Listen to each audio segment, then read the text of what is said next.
Eu me arrepiei agora, Gabriel, porque nós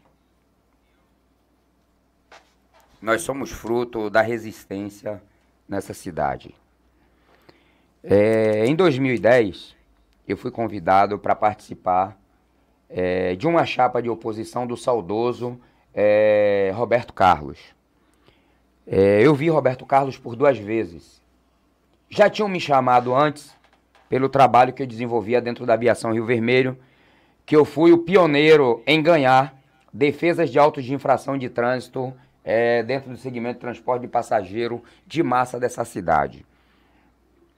E tinha uma pessoa que fazia dentro do Sindicato dos Rodoviários de Salvador. Os mais antigos vai lembrar do nome que eu vou falar aqui, Maremilton. Que ele tinha deixado de ser diretor e passou a ser contratado pela casa para fazer essas defesas. E aí o que eu vou dizer aqui, alguns podem me criticar ou achar ruim. Um bosta na área da defesa de trânsito que o sindicato tinha. E que eu demiti quando cheguei no Sindicato de Salvador. Porque ele cobrava propina para dar os PPPs. Cobrava, ele ganhava um salário de motorista para dar e cobrava. E quando eu entrei, eu desliguei ele. Porque descobri que ele cobrava. Além de ganhar um salário de motorista para fazer isso, ainda cobrava do trabalhador quando ia lá. Seu Maremilton, tô falando do seu Maremilton. Quem tá falando é Catarino Fernandes. Não é M2 M News, não. Se tiver achando ruim, que cobre de mim. E por causa desse destaque que a gente tinha na empresa Rio Vermelho, eu fui chamado por Getúlio, hoje delegado do Sindicato dos Rodoviários de Salvador, onde eu fiz parte. E depois no desmembramento nós viemos para cá, eu fui convidado por ele para participar da chapa. Quando eu perguntei quem era, ele disse, Roberto Carlos, quem é ele? É membro da diretoria que saiu. Eu disse, tá no meio, eu não quero não. É todo mundo igual. Foi o que eu disse a Getúlio. E aí teve uma mobilização, onde eu encontrei seu Cosme, a quem eu tenho uma gratidão e um respeito muito grande, por ele e a maioria da diretoria do Sindicato dos Rodoviários de Salvador, inclusive mando um abraço aqui para Hélio Ferreira, pro candidato a vereador J. Carlos, que nós tivemos muitas diferenças, mas eu não posso dizer nem ser leviano das benfeitorias e daquilo que ele conseguiu como fardamento, hora extra, piso salarial, calçado, jornada de trabalho, uma série de avanços que teve aí. Teve sua época de glória dentro do sindicato, J. Carlos, não posso dizer, não posso falar mal disso. E tantos outros que estiveram aí que ainda estão. E aí teve a paralisação, aquele movimento da antiga rótula do abacaxi, que hoje é um complexo de viadutos. E aí eu vi que a coisa era séria, eu fui lá no DIC e me inscrevi. Eu fui ao 84º nome, que a chapa tinha 84 diretores à época, com 22 empresas. Daí o meu repúdio a seu Rui Costa, a seu ACM Neto, seu Bruno Reis, que desgraçou com o sistema de transporte de passageiro por ônibus em Salvador. E aí junto eu conheci algumas pessoas, tais como o Dio, como era chamado pela gente, que era policial militar e foi cobrador da extinta Axé, hoje do grupo. Devia ser garoto ainda, né? Sim, sim, e com sangue no olho, com aquilo roxo, um cara pequeno, Parmalat, mas com a coragem de uns 10 ou 12 homens juntos. Dio, como era conhecido, rodava em um dos bairros mais periculosos que tinha aqui em Salvador, chamado Marechal Rondon, rodado pela Axé na época, e que fez parte dessa casa aqui por muito tempo, não como dirigente do Sindimetro, mas como membro da resistência de uma época que o trabalhador tinha 7% de aumento e os empresários tinham 22% na tarifa. Esta era a minha descrença e todas as campanhas salariais, eu como sócio daquela casa que não concordava com a tese que se fazia, pelos desvios de comportamento de alguns, em que a empresa tinha de 20% a 22%, a gente tinha de 6,5% a 7,5%. E todo ano eu estava lá fazendo debate e falando da minha insatisfação. Fui chamado de pelego pelo ex-presidente Manuel Machado Filhos inúmeras vezes, e todas as vezes eu provava na campanha salarial o seguinte. Inclusive tive dois colegas que foi demitido. Um deles foi hoje o fotógrafo do nosso meio aqui, que foi despachante da VRV, e outro foi um cobrador, que a Covid infelizmente me tirou a memória dele agora, mas quem tá nos ouvindo aí, se puder me... Patrício! O cobrador foi Patrício. E o outro menino faz um trabalho de fotógrafo. Pessoal da VRV que estiver me ouvindo aí, do grupo VRV, e puder me lembrar, eu vou agradecer, que hoje já tá velho, mas que ainda trabalha na área de fotografia. E a gente fazendo um debate muito caloroso. E dentro do nosso... Fui convidado de novo, participei da chapa. Fomos da chapa 4. Dil estava lá. E por demorar tanto e nós sermos ganhado na urna e não ter levado, nas manobras que é feito em algumas eleições que aí tem por cédula, que insistiram em querer trazer para o país para nunca mais perder uma eleição no Rio de Janeiro, que se voltar, cédula é um retrocesso e vai, se tem roubo hoje, como dizem, aí é que vai ter mesmo, porque nas comunidades dominadas vai ganhar quem estiver no comando lá da comunidade quiser.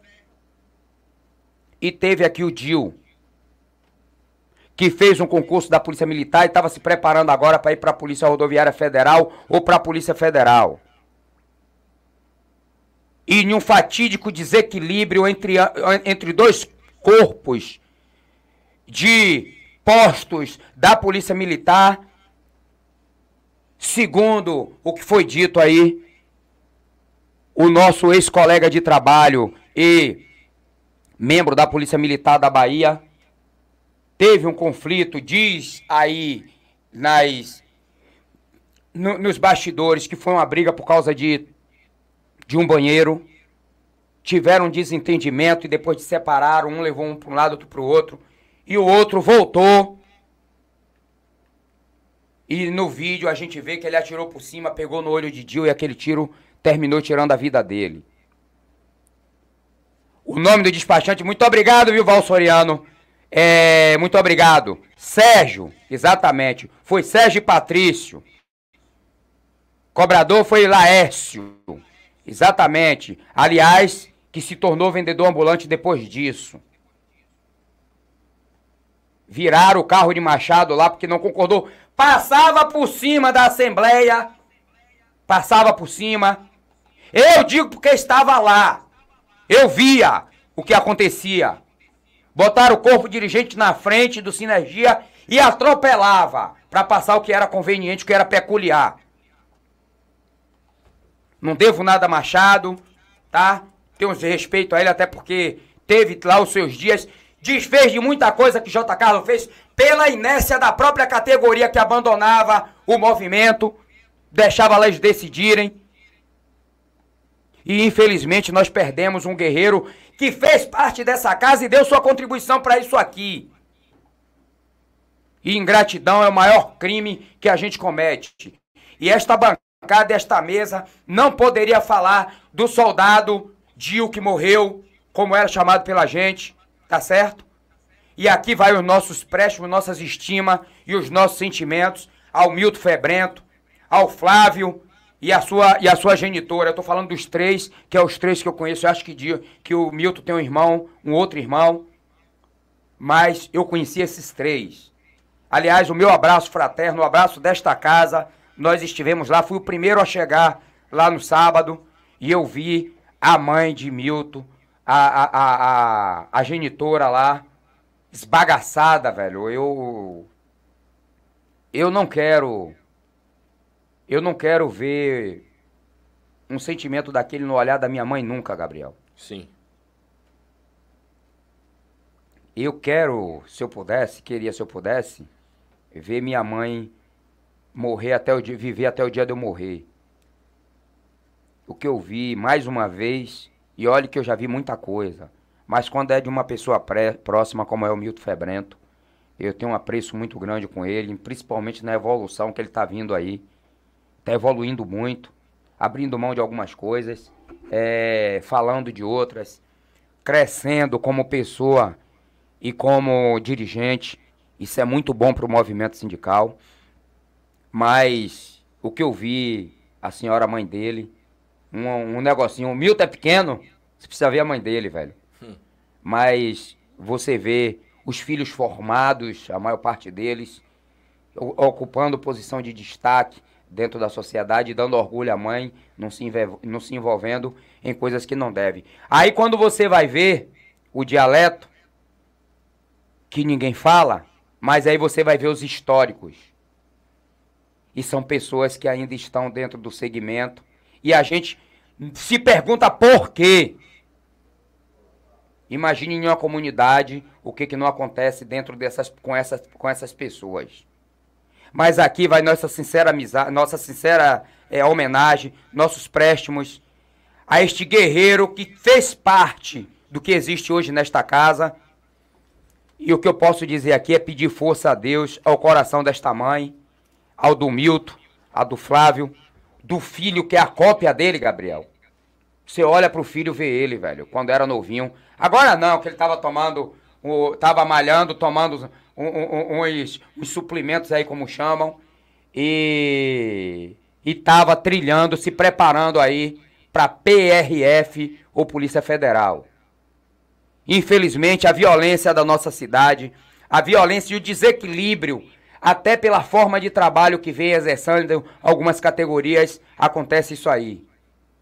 Recentemente nós tivemos um trabalhador que foi agredido dentro da Cidade do Sol e por ter descido do carro e descumprido uma determinação da empresa foi desligado. E que poderia ter culminado em uma situação pior. Ou a gente trabalha, ou nós voltamos a trabalhar o Estatuto da Criança e do Adolescente, ou cada dia que passa a gente vai produzir isso aí. Porque o crime está tomado dentro da nossa sociedade, é porque o jovem hoje não pode mais aprender uma profissão e ocupar a mente. E quando você vai nas comunidades, você vê ele ser cooptado. Ele é cooptado pelo crime. Porque lá está o batidão, lá está roupas de grife, lá está bons calçados, lá está ótimas bermudas, e ele não consegue acessibilizar a compra porque ele não consegue desempenhar o aprendizado de qualificação e capacitação de mão de obra. Você vai chegar o dia que não vai ter mais mecânico, não vai ter mais eletricista, não vai ter mais pintor de alto e predial, não vai ter mais eletricista de alto e predial, não vai ter mais um bom pedreiro, um bom marceneiro, um bom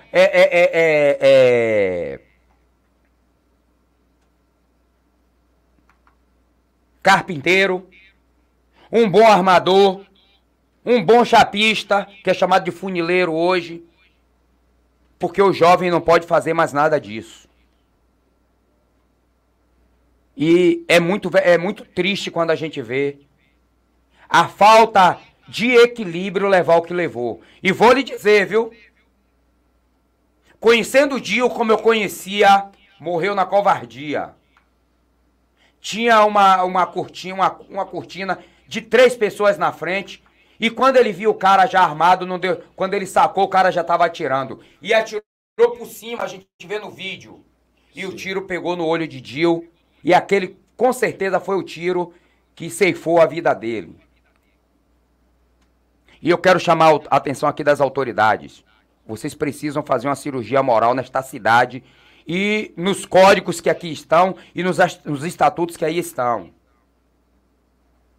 Porque nós começamos a trabalhar o Estatuto do Menor e do Adolescente e acabando essa proibição de aprender o ofício e não ficar só dentro do escritório e sendo escravizado pelos mercadinhos e as lojas de departamentos, ou nós vamos continuar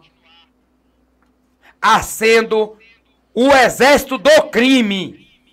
Porque o que ele não aprende para ganhar o dinheirinho dele e aprender o ofício, ele aprende dentro das comunidades no crime organizado. Nós precisamos reverter isso. Precisamos dar o livre-arbítrio. Quem quiser ir pro crime, que vá. E quem quiser aprender dignamente uma profissão, que aprenda. Quando eu começo a falar disso, Gabriel, me nasce o desejo que eu sou assediado todo dia de entrar nessa desgraça chamada política. Porque é preciso que essas pessoas... Ô Tiago Ferreira, Hélio Ferreira, precisa a gente mudar certas coisas, velho.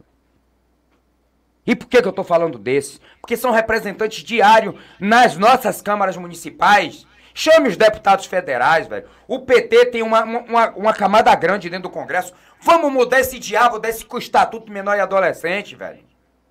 Isso tá acabando com nossos jovens.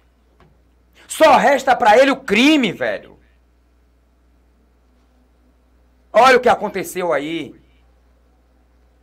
Que não tem nada a ver diretamente, mas indiretamente tem. Porque se não fosse, alguns a ser cooptado pelo crime, que hoje a gente sabe que uma minoria dentro das organizações aí, pública e privada, existe o criminoso dentro. Olha o que fizeram com a veinha. Levaram 500 pau dela e do marido. A outra que a sobrinha gastou 220 mil no jogo do Tigrinho, né? Você tá entendendo? Precisa a gente mudar isso. Olha, não tá dando certo. Crie uma condição aí de 10 anos pra ver se muda isso. Não tá dando certo. Tá tudo errado, velho. Daí, quando eu defendo o banheiro unissex, tem gente que diz que eu sou maluco. Tem que ter. Porque eu não conheço uma lésbica que queira ir pro banheiro masculino. Mas eu não conheço um travesti que queira ir pro banheiro masculino, só quer ir pro banheiro feminino.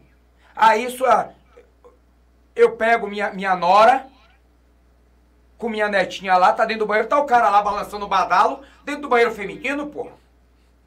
Você vai ver a mulher com cabelo escovado, de busto, de saia, você vai dizer que é um travesti? Você não vai dizer, pô. Aí você entra lá, tá a mulher balançando, o cara balançando o badalo lá, de vestido, pô. Você não tá vendo que isso tá errado? Se não existem leis pra coibir, que faça a lei pra pegar ele lá dentro e ele comer no mínimo uma cadeia de 30 dias pra ele aprender. Você não tá vendo que isso tá errado, rapaz? Vem me dizer que o banheiro unissex é maluco. Não é maluquice, não. Maluquice é você entrar com sua mulher com uma trans, ou melhor, com um travesti, dentro do banheiro feminino. Por que a lésbica não vai pro banheiro masculino? Se ela se veste como homem, anda como homem e quer ter a aptidão do homem. E por que o travesti só quer entrar no banheiro feminino? E vou lhe dizer aqui, viu, que a maioria dos programas do travesti, quando ele é garoto de programa... É ativo. Ele é ativo, viu? E é um bocado de enrustido aí que vai procurar ele pra fazer com ele o que ele faz com a mulher em casa. E é assim que é. Então não vai achando que travesti não tem ereção, não, que tem. E precisa se mudar certas leis e quebrar certos tabus, gostando você ou não. Força, viu, ô Febrento? Você, Flávio e família. Essa é a homenagem desse seu irmão aqui, que ele tem um apreço e que tinha um apreço muito grande pelo seu irmão, com nossas diferenças, mas tínhamos. Porque isto aqui, ele tinha a parte dele de contribuição. Esta é a contribuição do Sindimetro e da organização Rodando na Base, Gabriel Andrade. Bom dia. Bom dia, e a gente sabe, que eu falo, nós aqui, internos, Sindimetro, colaboradores, prestadores de serviço, sabem que tudo isso aconteceu, Catarino, muito porque isso aqui é um sonho de Mário, mas muito porque Mário me chamou, né? Acho que se fosse hoje para contratar duas, três pessoas para fazer o que eu faço, ficaria difícil. E eu só vim muito para cá, Catarino, porque além de Mário me chamou, que eu acreditei em você, que eu acreditei em Milton, porque eu confio muito também em Walter. São pessoas... Se fosse talvez só uma pessoa, eu não largaria o projeto que eu tinha lá. Mas quando eu vi várias pessoas cercando o projeto e pessoas que eu confio, que têm palavra, aí eu falei, não, então eu vou. Eu acredito. A ingratidão é o maior crime que o ser humano comete. Sim. E aqui, enquanto eu estiver voz, e como toda a diretoria estava lá, toda a diretoria, pelo menos as que estavam aqui, que aconteceu no sábado de noite, eu tive que voltar de uma incursão que eu estava, Tive que voltar, tive que retornar. Foi sábado de noite? Foi. Sexta, acho que foi sexta. Sexta. Foi sexta. Não, acho que foi sábado à noite, Gabriel. Eu acho que foi sábado à noite. Eu não sei se foi sexta. Eu sei que eu fiquei sabendo no sábado. Foi sexta. É, eu fiquei sabendo. Sexta à noite. Sexta aí noite, botaram foi. no redação sábado já de manhã. Foi sábado de manhã. Aí eu tive que voltar.